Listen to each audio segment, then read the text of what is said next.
PM Malcolm Turnbull expresses sympathy for ousting Tony Abbott. Prime Minister Malcolm Turnbull says he sympathises with Tony Abbott after ousting him as leader, but has vowed to quit politics if he loses the Prime Ministership.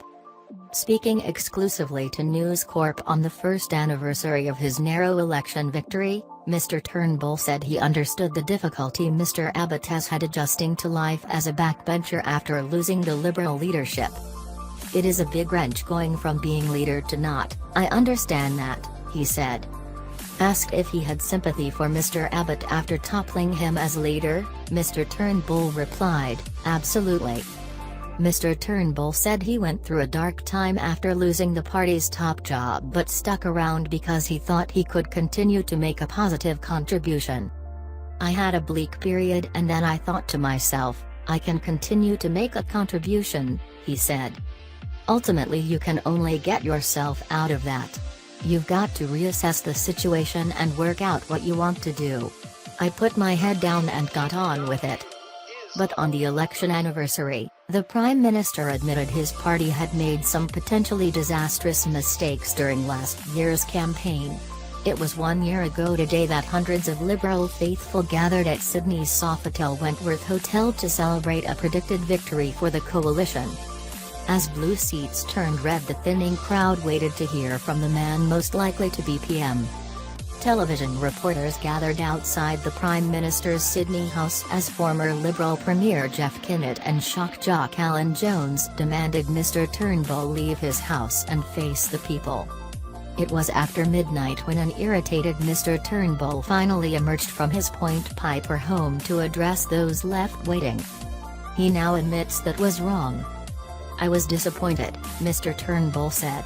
"With the benefit of hindsight, I should have come in at about 9:30 to 9:45 p.m. We kept on getting advice that they were just on the point of finalizing the count in the key seats, so that's why we waited. We were waiting for an outcome." The Prime Minister said MPs, campaign strategists and the media underestimated the impact of Labour's Metascare campaign, which he said was extraordinarily effective in the last week. "It was so outrageous that we underestimated it, and a lot of people in the media discounted it as just being outrageous. It showed that you can't make those assumptions. We did not do enough to highlight the risk of Labour. Clearly that was something we should have done more of.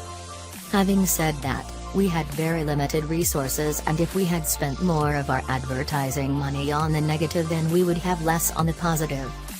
But 1 year on from polling day and after a week of instability and divisions, Mr Turnbull insisted his leadership was safe and his government was strong. "We have got more through the Parliament in the past year than we have done in the previous 3 years, he said. "All the criticism that we would be in office but not in power has proved to be quite wrong." While he refused to comment on whether Mr Abbott should leave the Parliament, Mr Turnbull pointed to the resignation of former New Zealand Prime Minister John Key, who exited the Parliament months after standing down from the top job, as an example of a good political exit. "When I cease to be Prime Minister, I will cease to be a Member of Parliament.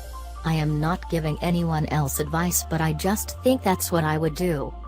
But, at 62, the Prime Minister has no plans to retire anytime soon, describing himself as a happy Prime Minister.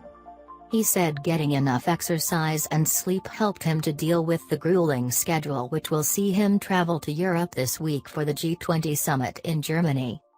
But in those rare moments at home, he is just Bubba, a name given to him by his firstborn grandchild Jack, 3, who has only recently started to discover his grandfather's double life. "The first grandchild gets the naming rights, so I am Bubba and Lucy is Gaga," Mr Turnbull said. "It's Bubba and Gaga." To complicate matters, the Prime Minister's granddaughter Isla, who stole the spotlight during his recent visit to Singapore where she lives with her parents, calls the Prime Minister Yi Yi, which is the Mandarin name for a paternal grandfather.